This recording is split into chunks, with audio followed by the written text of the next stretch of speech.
বক্তব্য সবাই ভাটিয়ে দিচ্ছেন, দেশ জাতির 14 গোষ্ঠী উদ্ধার করে ফেলছেন, কিন্তু কাজে কেউ নামছেন না। কেউ মনে করছেন যে বিএনপি জামাতের উপরে যে বাটাম চলছে, যে অত্যাচারের স্টিম রোলার চলছে, আমার উপরে তো চলছে না, সরকার তো আমাকে কিছু রেসপেক্ট দিচ্ছে, তাহলে আমি একটু চেক অ্যান্ড ব্যালেন্সই থাকি। কিন্তু কার্যত বিএনপি জামাতের পরে বাকিদের উপরে শুরু হয়েছে, ভবিষ্যতে আরো চলবে, শেষ পর্যন্ত কারো রেহাই হবে না। আপনাকে আমার প্রতি ভুল ধারণা পোষণ করবেন না। অনেকের সাথে কথা বলে আলোচনা করে আমি যেটা দেখেছি, এক ব্যানারে বা প্ল্যাটফর্মে আসার ক্ষেত্রে গুটি কয়েক মানুষের খুব জোরালো আপত্তি। কে বলে আমাকে ধর্মভিত্তিক রাজনীতি করে, আমি তার সাথে যাবো না, বা নানান ধরনের একটা বিভক্তি আছে। তো আমার মনে হচ্ছে যে এক প্ল্যাটফর্মে এক ব্যানারে না আসলেও আমাদের দাবি তো এক, আমরা সবাই একটা সুষ্ঠু নির্বাচন চাই, শেখ হাসিনার পতন চাই। তাহলে আসেন একই দিনে আমরা রাস্তায় নামি, কেউ পল্টন নামবে, কেউ মতিঝিল নামবে, কেউ প্রেস ক্লাব নামবে, কেউ ফার্মগেট নামবে, সেইটাও তো নামা হচ্ছে না। আমি আপনাকে চ্যালেঞ্জ করে বললাম, যদি আগামী 7 দিন পরেও কোনো দাবি দেওয়ার দরকার নাই, ব্যানার দরকার নাই, এত কিছুর দরকার নাই, দাবি একটাই, জনগণের ভোটের মাধ্যমে একটা সংসদ নির্বাচিত হবে, একটা কেয়ারটেকার সরকারের অধীনে আবার সুষ্ঠু নিরপেক্ষ নির্বাচন হবে। আসেন সব দল যার যার জায়গা থেকে আমরা রাস্তায় নামি, 7 দিনের মধ্যে সরকারের পতন হবে। যদি আমরা শুনলাম কেন নামছিল, শুধু বক্তব্য দিচ্ছি। আমাদের দেশের ইতিহাসে কখনো হয়েছে যে একজন সিটিং মন্ত্রীকে আপনার জেলে দিতে হয়েছে দুর্নীতির মামলায়, একজন সিটিং মন্ত্রীকে কারাগারে দিতে হয়েছে, সিটিং প্রাইম মিনিস্টারকে আদালত ডেকেছে? হয়নি। আদালতকে নিয়ে অনেক কথা বলে, অনেক স্পষ্টত দুর্নীতির পরেও অনেকের বিরুদ্ধে কোনো ধরনের আইনগত পদক্ষেপ নেওয়া হয় না। কিন্তু মার্কিন যুক্তরাষ্ট্র বলেন, পুরো পাকিস্তানের কথাই ধরেন, সবচেয়ে আওয়ামী লীগ তো পাকিস্তানকে আমাদের সামনে একটা ঘৃণার বস্তু, একটা দেশ হিসেবে তুলে ধরতে চাই। সেই পাকিস্তানেও অনেক প্রধানমন্ত্রী কে আপনার সেটি রানিং থাকা অবস্থায় তাকে চেয়ার থেকে বিচ্যুত হতে হয়েছে। আমাদের দেশের সেই বিচার ব্যবস্থা, সেটা একটা জুডিশিয়ারি এজেন্সি তৈরি হয়েছে। আমাদের দেশে আইন শৃঙ্খলা বাহিনী এখন সাম্প্রতিক যে ঘটনাগুলো ঘটছে, এগুলো আমরা মানে একটা কথা আছে না যে অল্প শোকে কাতর অধিক শোকে পাথর, তো আমরা এগুলো দেখতে দেখতে এখন ইজি হয়ে গেছি যে একটা মানুষকে থানায় নিয়ে, বডি বিল্ডার তিনি একজন সমাজের ভিন্ন শ্রেণীর মানুষ, বলছেন একটু প্রিভিলেজ ক্লাস, পরিচিত, তার মিডিয়া পেজেসের বিভিন্ন জায়গা থেকে পিটিয়ে মারা হয় এবং তার ওয়াইফকে অন্যরকম প্রস্তাব দেওয়া হয়, সেগুলো শুনেছেন। আজকে জাতীয় জনতার সংসদের কথা বলেছেন। এই সংসদ কার্যত আগেকার সেই রাজার আমলে যে গোপাল ভাঁড় ছিল, বিভিন্ন ধরনের রসিকতা করত, হাসি ঠাট্টার আপনার রাজাকে কবিতা গল্প শুনিয়ে বিনোদনের খোরাক দিত। তো এই সংসদ সেই গোপাল ভাঁড়দের ক্লাবে পরিণত হয়েছে। এখানে কার্যত জনগণের প্রতিনিধি নাই। গত 3টা সংসদ, 14 সালে ভুয়া সংসদ ছিল, 18 সালে একটা নিয়ন্ত্রিত সংসদ ছিল, এবং সর্বশেষ ডামি সংসদ। যে আমাদের সামনের সমস্যা আমরা স্পষ্টত জানি, আমরা বুঝিও আমাদের সমাধান কি, কিন্তু আসলে কোনো কারণে আমরা হয়তো পারতেছি না পরিবর্তন করতে।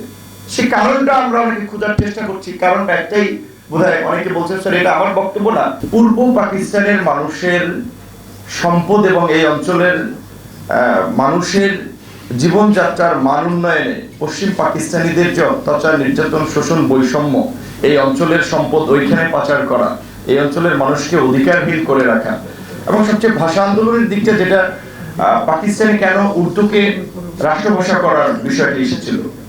56% পূর্ব পশ্চিম পাকিস্তান মিলিয়েও 56% মানুষের মুখের ভাষা ছিল বাংলা, 7% মানুষের ভাষা ছিল উর্দু। তাহলে কেন জিন্নাহ সাহেব ঘোষণা দিয়েছিলেন যে উর্দুই হবে পাকিস্তানের একমাত্র রাষ্ট্রভাষা? যদি আপনি রাষ্ট্রভাষা করেন তাহলে সংখ্যাগরিষ্ঠ মানুষের ভাষাকে প্রাধান্য দেওয়া উচিত।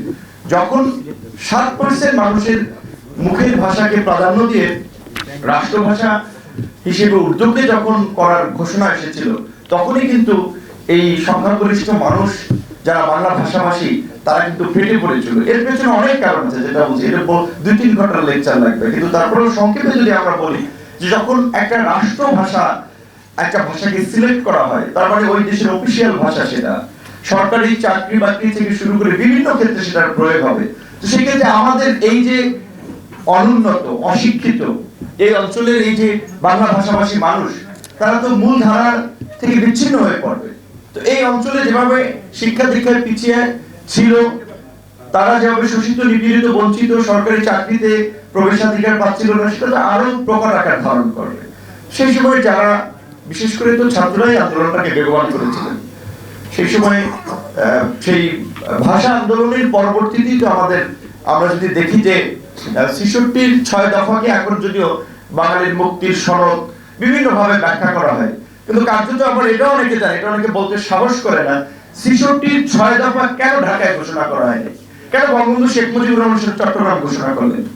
৬৬-র ৬ দফার চেয়েও আপডেটেড এবং আরো যুগোপযোগী ছিল ৬৯-এর ছাত্রদের দেয়া ১১ দফা। যদি আওয়ামী লীগ ১১ দফাকে তেমন ভাবে আলোচনা আনবে না, ওন করে না, কারণ তাদের ইতিহাসকে মানুষকে গেলাতে চায়। তো সেই ৬৬-র ৬ দফা যারা জানেন যে ঢাকায় কিন্তু ঘোষণা হয়নি, কারণ আওয়ামী লীগের মধ্যেও সেটা নিয়ে তখন বিভক্তি ছিল।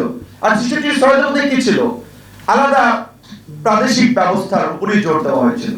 কিন্তু ৬৯-এর গণ অভ্যুত্থানে প্রকৃত অর্থে স্বাধীনতার আমরা যেটা মনে করি যে একটা রূপরেখা ছাত্রদের কাছ থেকে প্রকট ভাবে কিছুটা হলেও ওখানে ছিল।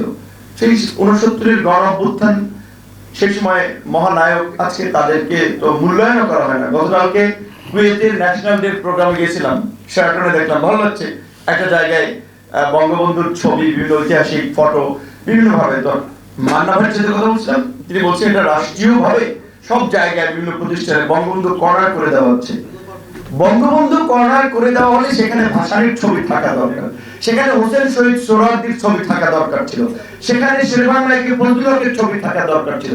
কিন্তু আওয়ামী লীগের ইতিহাসের চশমায় তাদের অবদান থাকে না। এই কারণে ফুয়াদ ভাইয়ের এই পয়েন্টে আমি একমত যে ইতিহাসকে যেভাবে গেলানো হচ্ছে, মিথ্যা বয়ানকে যেভাবে সত্য হিসেবে প্রতিষ্ঠিত করা হচ্ছে, মানুষকে বিভ্রান্ত করা হচ্ছে, এবং সামগ্রিকভাবে আজকে যেটা আমাদের সেই ভাষা আন্দোলন, কেন আমাদের নিজস্ব সংস্কৃতি, নিজস্ব জাতীয়তা বোধের জায়গা থেকে ভাষা আন্দোলন হয়েছিল, আজকে আওয়ামী লীগ সেই চেতনার ট্যাবলেট বিক্রি করে আমাদের জাতীয়তাবোধ, আমাদের সংস্কৃতিকে বিলুপ্ত করে দিচ্ছে। আমাদের শিক্ষা ব্যবস্থা নিয়ে ব্যাপক ধরনের আলোচনা হচ্ছে, আমরা প্রেস ক্লাবে আলোচনা করছি, টকশোতে কথা হচ্ছে, সংসদে এটা নিয়ে 5টা এমপি একটা ইফেক্টিভ কার্যকর আলোচনা মতামত দিয়েছে, আপনারা শুনেছেন। সেই লেভেলের এমপি আছে সংসদে, শিক্ষা ব্যবস্থা নিয়ে কথা বলার মতো নাই। আজকে আমাদের পাঠ্যপুস্তক ছাপা হচ্ছে ভারত থেকে। আমরা এমন ওই ফুয়াদ ভাইয়ের মধ্যে এটা বলতে হচ্ছে, ঠিক আছে, যে এমন আমরা জাতিতে পরিণত হয়েছি যে আমাদের প্রিন্টিং প্রেস নেই, আমাদের বই ছাপাতে হবে ভারত থেকে। আর পাঠ্যপুস্তকের আপনার সিস্টেম কি হবে, কারিকুলাম কি হবে, সেটা তো ভারতীয় প্রভাব স্পষ্টতা আছে, সেটা তো অজানা কথা নয়। এই পাঠ্যপুস্তক নিয়ে যে বিতর্ক হচ্ছে, আমি নাম বললে অনেক ব্যক্তিগত শত্রুতা তৈরি হবে, অনেক ব্যক্তিগত শত্রুতা তৈরি করে অনেকের নাম বলে, অনেকের নাম বলে না, মার্জিত ভাষা ব্যালেন্স করে কথা বলতো, নাম অনেক বলে ফেলছি, তাহলে আর ব্যক্তিগত শত্রু একটু কম বানানো বোধহয় ভালো।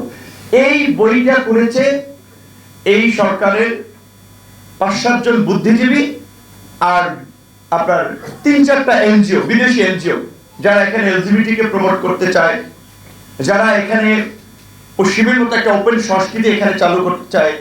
আমরা তো ভাই পশ্চিমের মতো ওই কালচারে অভ্যস্ত না, এই দেশের মানুষ, তাদের ইকোনমি কিংবা তাদের ধর্মীয় মূল্যবোধ এই দেশের মানুষের মূল্যবোধ তো এক না। যাই হোক, আশা করি সবার সেই উপলব্ধিটা হবে। আজকে ববি আজাদ ভাইকে ধন্যবাদ জানাই, বিশেষ করে আমার মনে করি সেও অবশ্যই এই সময়ের অনেকের জন্য একটা অনুপ্রেরণা, এই কারণে যেটা আমাদের রাশেদ ভাই বলেছেন, তার মতো একটা প্রিভিলেজ ফ্যামিলির লোকজন, ফাইন্যান্সিয়ালি সলভেন্ট, এডুকেশন দিক থেকে ভালো, তো কাজে তাদের এই রাজনীতির নোংরামের মধ্যে না ঢুকলেও হতো, কারণ রাজনীতিতে ভালো মানুষ টিকতে পারছে না। তো তিনি রাজনীতি করছেন, ব্যতিক্রম ধর্মী কিছু কাজকর্মের মাধ্যমে মানুষকে বোঝানোর চেষ্টা করছেন, রাজনীতির লক্ষ্যটা মানুষের কাছে তুলে ধরার চেষ্টা করছেন। তো আশা করি তার মতো আরো যারা শিক্ষিত জেনারেশন আছে তারাও রাজনীতিতে এগিয়ে আসবে। দেশের পরিবর্তনে ভালো মানুষগুলো যদি রাজনীতিতে এগিয়ে আসে, তাহলে রাজনীতির পরিবর্তন হবে।